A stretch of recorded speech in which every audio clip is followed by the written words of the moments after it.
Alright, here we go. And, my new quote for this week is, the classic quote, "Dinner from an unnamed two-leg in Warrior Cats." Yes, in fact, there is one who has a line of dialogue raising a host of very confusing questions about how exactly that works. So I'm going to get to a bench and overchar myself and then proceed up the tower because I have, in fact, found the method. Well, I haven't exactly found the method per se, but I looked up just only whether or not I need double jump. That's all I looked up. Didn't look up anything else. I want to keep this really as blind as possible without making myself take like 10 extra hours playing, you know. So I need to overcharm. Let's get a big fat one. Wait, how do you... Oh, do I... So I'm gonna quit that and then... Boom. Yeah, totally worth it. Alright, so that's done. Now we progress. So, I can pogo off of a background object to get into that area, apparently, and that is really the only area that I know of to progress. And it's the most logical place for the streamer's thing to be. Everything points to this being the way. And I'm concerned that my controller is running out of battery with the way it's been acting up right now. Goodness gracious. And am I going the right way? Where's the map? I'm used to the map being all the way on the left. Yeah, need to keep going to the right, actually, because I can't get to it until I've already unlocked it from the inside. Yeah, I really need to replace the batteries on this thing.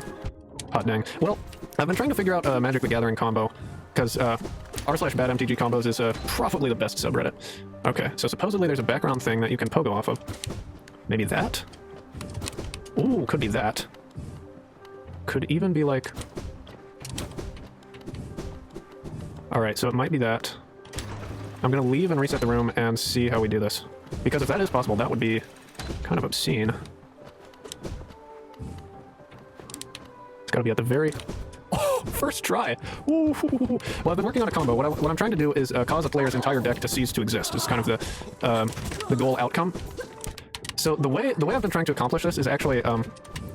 essentially, you're gonna... I mean, obviously you can't use all legit cards or you'd never get it, because essentially what you do is you take Charizard, which is, I mean, it's banned in Commander, it's banned in most formats, I think.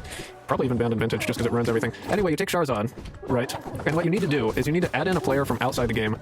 Charizard to get it into a sub-game. Crap. Good thing I sat on the bench right there. So you need a Charizard to get to a sub-game. You use Fraternal Exaltation, which is one of the, it's one of the goofy, like, specialty cards that the creator of the game made for his, made for his family. I think it was like... I think it was created for, like he had a kid and he was having another kid, so it's like, oh, this is for, this is like, oh, you're adding your brother to the game, right? So it's, oh, crap.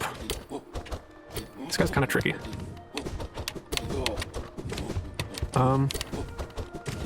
Yeah, one sec, I gotta lock in, but, like... Yeah, he made a couple cards for his family and just printed some of them, so they're always funny to use in combos. The other one that adds a player to the game is Splendid Genesis, but it doesn't add a deck to the game. The thing about Fraternal Exaltation is it adds a deck to the game.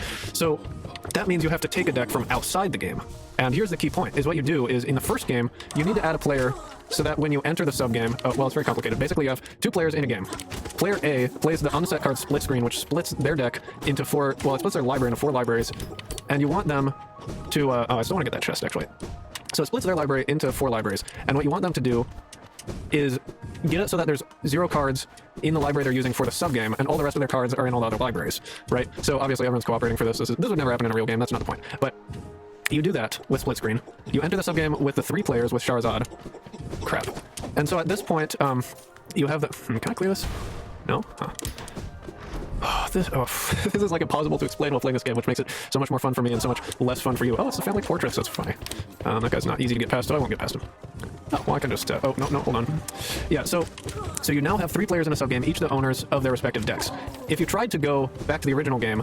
Oh, this will be good to open. If you try to go back to the original game, then player C would just kind of disappear because they weren't in the original game. So what you need to do is then from that sub-game, you use Fraternal Exaltation to add 3 players. Now when these 3 players get their decks, and actually Fraternal Exaltation specifies that you go into your parent's closet to get a deck, so you need to be playing this whole game. You all need to be like, you all need to have the same parent, and you need to play this game in their closet. But you add 3 more players, let's say players D, E, and F, to the sub-game, right? And they each take one of the split decks from player A from the original game. And the reason you can do this is because those are outside the game. Because they're not in the sub-game anymore, so they count as outside the game. This guy doesn't seem that bad so far. Of course I have to fight more than one of them, though. What if I just, like, face tank one and try to massacre the other one?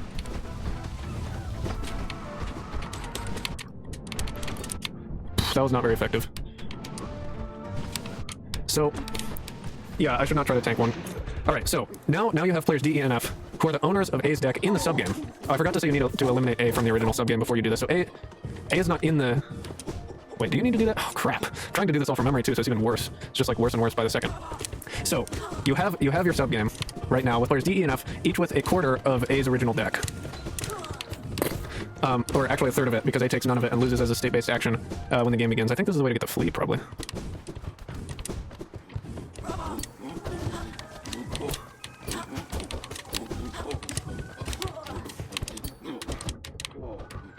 So, okay, so they're the owners of the game. Now, when you return, they can all concede then, because then when you go to the next game, when you go back to the game that doesn't have players D, E, and F, the way the rules governing subgames work, the cards attempt to be returned to players D, E, and F within that subgame, because those decks don't exist within the context of the subgame, and so their only known owners for the game state are D, E, and F. So they cease to exist because Rule 101.3 says if you're trying to do an impossible action, then you do as much as you can and nothing else. I think it actually just says you just don't do the impossible thing. Right, so then their deck has ceased to exist. And you can go back to the original game and they don't have a deck because it's ceased to exist, and it was taken away from them. So I thought that was funny. I'm sure there are a million reasons it doesn't work. I mean, my favorite combo in... getting a little lag, I might have to restart the game. My favorite combo in that I did in it was one where you were trying to regain custody. And the way you're trying to regain custody is you add your kid to the game. Oh, is this the way? Just kill him as fast as possible? So you add your kid to the game. And then... Oh, crap. This is you add your kid to the game, and there's this whole complicated thing with form of the Approach of the Second Sun to make them a card, and in the library, and then, like, animate library, which is an unset card. Well, lots of unset cards are needed for this, of course. But, that makes them a card in the library now, on the battlefield, and then you animate Graveyard, and then use Mycosynth to make it all an artifact, and Temerian Fiends to exchange ownership, which you can only use if you're playing for Ante, of course. Oh, I don't know why I didn't jump. I feel like sometimes my jump button doesn't work, and I don't know if it's just like... If it's just because this game has, like, a different optimization than Silksong, so it's like I can't jump right away, but I don't know.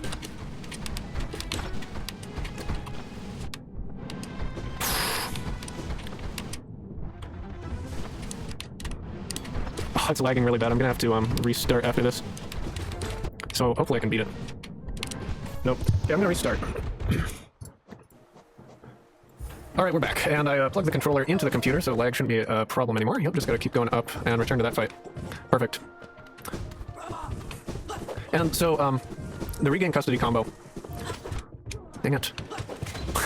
So, my argument was that because the graveyard is on the battlefield, your own graveyard's on the battlefield because you play, because you played Animate Graveyard, then, your kid, who, I think you used Mimofacture to get cards out of your own library to... Crap. To give them Animate Library and Form of the Approach of the Second Sun. It was extraordinarily convoluted. But my argument was that because the library remains on the battlefield, then Temerian Fiendsing them into your graveyard, which is also on the battlefield, doesn't trigger the replacement effect of Form of the Approach of the Second Sun, which isn't really how it works, so that's too bad, but... Holy crap, this dodge is nice. It's reminding me of Cuphead. It's like the Smoke Dash, which is absolutely the best item in Cuphead. No competition there.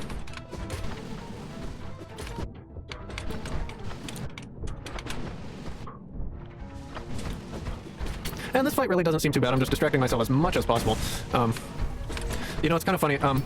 Ever since I figured out that you could do YouTube video transcripts in Gemini, and there's a free 1-year trial of Gemini for students that I have. Whoa, I didn't even realize it's that low on health. I feel like there are decent chances to heal. But because I have this free trial of Gemini Pro, which means I also get Notebook LM, which is absolutely insane, by the way. Like, holy crap. Then it's really funny to just, like, plug the transcripts into Notebook LM and be like, tell me things about this YouTuber. It's like, yeah, it's like, he's rambling, and the load on his cognitive processing from the game is far too much, and so his commentary devolves, and I'm like, oh, okay, yeah, yep. It's incredibly difficult to do this. And I'm like, yeah, right, yep, so hard. And I mean, I've covered some complicated topics, right? But it's like, you use one or two keywords, and then instantly your rambling monologue is an advanced dissertation in the eyes of AI. So, I mean, if you use AI, always watch out. If you're trying to improve stuff you make using AI, make sure to remember that it always glazes you. It's all glaze. Seems like actually the key in this fight might be trying to get him to line up so you can hit both at the same time. Should have known that was going to happen. So now I'm in a bit of a tight spot, so I need to make sure I get a good chance to heal, which is probably here. I don't know, I didn't get the dodge there. Alright. Oh, don't know I didn't get the dodge there either. And there's 2. Actually, keeping them both alive for longer, like getting one down really low and then hitting the other seems like the way, because then, because of the way the fight is staged, that means you can, kill it, like, immediately. Okay. Yeah, like that. So then there's then it's easier when the next phase is starting. I wonder if it'll make me do 3 at once. Oh yeah, but, so Notebook LM, like, holy crap, is Notebook LM crazy. The real-time audio conversation? Like, what on earth? It's so unreal. And obviously there are a lot of limitations with what AI is able to do, and I need to kill this guy so fast. Oh, there's still only 2, thank goodness.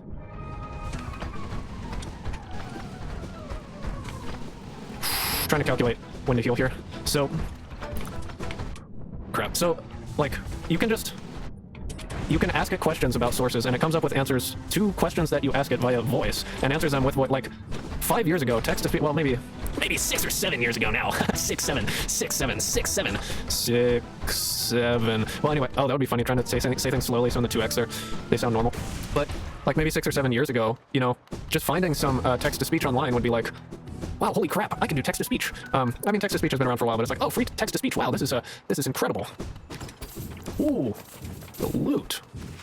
I wonder if I should stop by the bank. I want to seal. Anyway, it's just like, oof. You know, the capabilities of stuff now is just so ridiculous. Ha, knew it. You can find free AI text-to-speech that sounds way more natural than old text-to-speeches, and, you know, like free unlimited use. Wait, what if I... well, I can break it. I don't know. You would think they would let you. Can I use this? Nice. Whoa. That's actually cool. I wish I had something like that in Silksong. Nice feature. Huh. Well, here we go. Nice that I found this.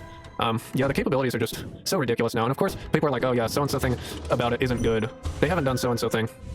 It can't do so-and-so thing yet, but it's like, that's just a matter of time. Oh, yeah, I can't think on its own. Yeah, well, it can randomly generate ideas, so it's not thinking, but like, it can construct an idea that is, for all intents and purposes, the same as a human generating an idea would be, and then check it similarly. So like, what does that really matter whether or not it's thinking to produce the idea? Which raises kind of an interesting question, like, imagine, what if the development of artificial general intelligence is put off like 50 years because generative large language model style AI like we have now is just so, I don't know, so like convincing, I guess, that it's kind of superfluous for years and years. That would be interesting. I wonder if I can get past the thing, the weird Royal Waterways thing that I couldn't get through before, but I want to go back to Dirtmouth so I can go through the temple. So I'm going to dream nail over. This is so good. It's kind of like the little guys you get in Silksong dig around and send you back to the last Bellway you were at. Excellent feature. All right. I think city is closest, so I'll go up. I should probably hit the shops first, so I'll see if there's any. Why did I do that? Oh my gosh. Yeah, I should hit the shops. I could get a charm notch from the lady, but she's a little inaccessible relative to where I'm trying to go, at least. Yeah. Oof. AI, super interesting. I mean, there's a concern about like power consumption and water usage and all of that. I think the thing to consider about that is, yes, the power consumption and water consumption are massively increasing, right? The problem with that isn't that fact in and of itself. It's really like what it means for other things, right? Because a ton of local water consumption is a problem for a community. For the US itself, like AI uses like a rounding error worth of water compared to like, for example, fossil fuel power plants use many times the amount of water. It's like an order of magnitude more. I'm trying to remember the exact comparison. It was like the amount of water that coal power plants, the amount that coal power plants reduced their total water usage in the US, not coal, just like the power industry reduced its water consumption from like 2019 to 20 or 2020 to 21, I can't remember, was 20 times greater than the total water usage of all data centers. And what people also forget is that there are data centers that aren't for AI. Like, data centers have been around for a while. That's where the data go. That's where the data go, not goes, because data is plural. Datums. Well, so there have been databases already. Like, so the consideration is more like AI... Wait, crap. No, don't do that. AI forces more power consumption and local water usage. So it's a problem for local communities where they don't have that much water that they can use, and AI is taking up all of it, which is a problem. Yeah, okay. Get the vessel fragment. Does that get me to 3? Oh, it does. Good deal. Yeah, I popped a Master Geo. Mask Shard. I don't know how many there are in this game. Oh, he sells more? 550. I'm 3 short of getting both. What a stinking jip. I'm gonna go get 3 Geo and head back.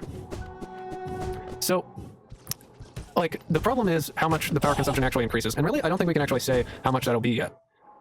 For like water consumption though, I mean, an average data center probably uses about as much water as an average golf course. And golf courses are problems in some locales, but not in all of them. So it's just like, you have to consider these things for what they actually are, not just what the headlines say. So there are real concerns, but the concerns might be different than what people think, or they might be changed in certain ways. You know, lots of things important to consider. And then I think the main thing is ethical considerations, where it's like, oh, if you use my copyrighted stuff in your training data, then that freaking sucks. You can't do that. And that's a much, I think that's a much more substantial concern. Oh yeah, this looks legit. Oh boy. The line is growing. This is cool. This looks really nice. A sucker for a black and white color scheme. Actually, that always looks just the best. This is reminding me of the part in Boy in the World when they, like, see the American city. Vessel, though bound, you shall know the state of the world. Hollowness will be whole again. Ooh, completion percentage viewable in inventory. 61%. I don't know if that's any good for the point in the game I'm at. I'm not at 20 hours yet, though, so... okay. I think I'm gonna have to fight this blood.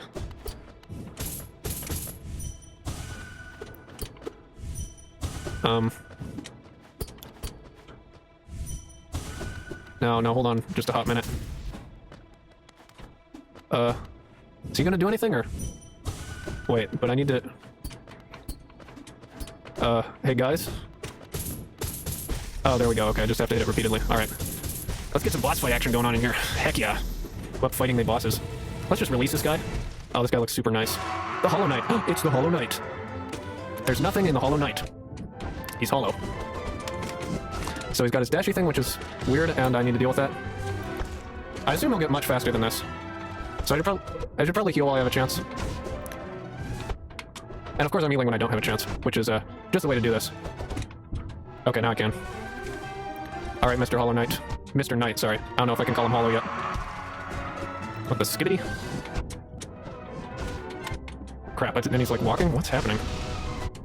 I thought I was dead for a second. I mean, I'd like to say I beat the Hollow Knight on the first try, but I just didn't think that was going to be happening. So, okay, we'll see how this goes. Hopefully I can just play until I beat it. Yeah, here we go. Is he just wandering around now? Yeah.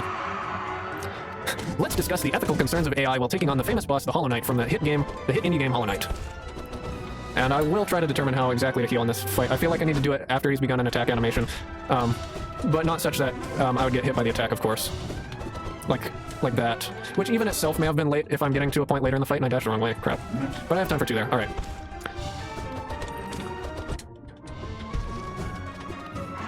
This fight would probably be easier with double jump, as always. Oh, crap. Okay. Need to watch out for his little counter move there. As usual. And the zappy thing, I just need to watch the ground. But there I can sort of go back in towards it, I think is the key for that one. And I think after I get hit, I just try to, like, land next to him and heal with the iframes is probably the way to go, like that. But I need to avoid the dodging him by just running away, because that's obviously ineffective. And I need to continue the conversation about the ethics of AI. I wouldn't say AI creates art. I mean, it copies art. And there's an argument to be had, like, if I painted every brushstroke of the Mona Lisa exactly the same as the original painting, is that art? And I think you can make a case like, there are 2 kind of definitions of art. There's like the thing in and of itself. And if you're just like, well, it created the exact same thing, well, yeah, it's art. Like, a painting you would put up in your house is art. But then there's like, is it art? And then no, it's not. It's like that one you just have to define pragmatically and be like, yeah, we can't define this exactly, but it's like, we can define what it's not. And we can define what it's not, and there are so many exceptions that we could never actually define the whole thing, right?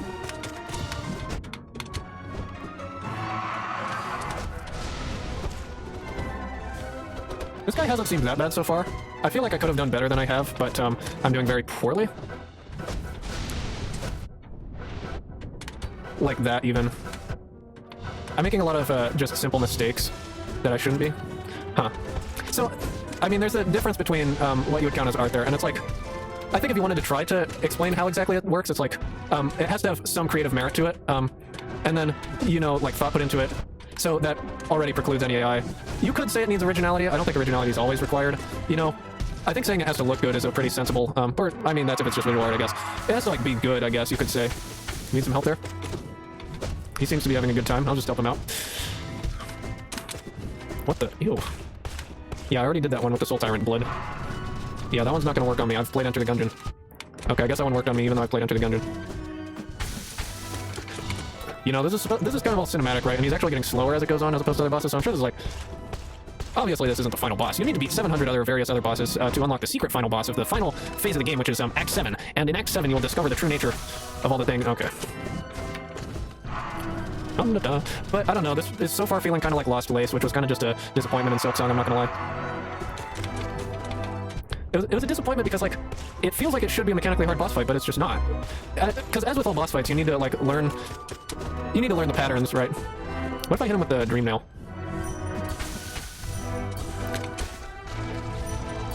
So, yeah, it seems like it should be a mechanically hard boss fight, but it's like the, I mean, you just learn the patterns, and then it's, you know... you just do the patterns, and it already taught you the patterns with other Lace fights. I don't know. I don't really want to talk while I do the final bit here, though, so let's see.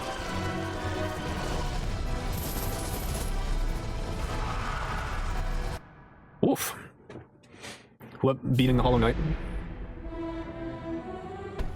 The theme of this game, real nice.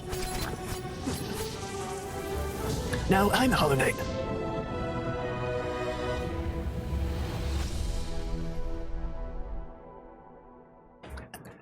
Oh yeah, now I'm the vessel. Credits roll. I don't know how many hours that was exactly. I would have to check. I think it's in the 17, 18 kind of range. Let's watch the credits. Let the credits play. I'll break out my my goldfish. Christopher Larkin, yeah. Big up Christopher Larkin. The music's really great. I mean, big up everyone else too. It's a cool game. Alright, I got my goldfish on hand. Got some Ritter Sports chocolate as well.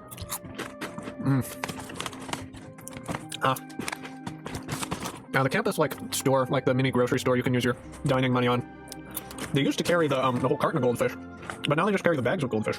I mean, the inflation's been crazy since last year. It's like everything goes up a couple bucks a year. So, I mean, even the bags will probably be like $20 by next year. But yeah, I don't know. I guess they inflated everything too much, and they weren't willing to charge so much for the carton of the goldfish, which is sad because they're like the best snack. And the cartons preserve the flavor better than the bag.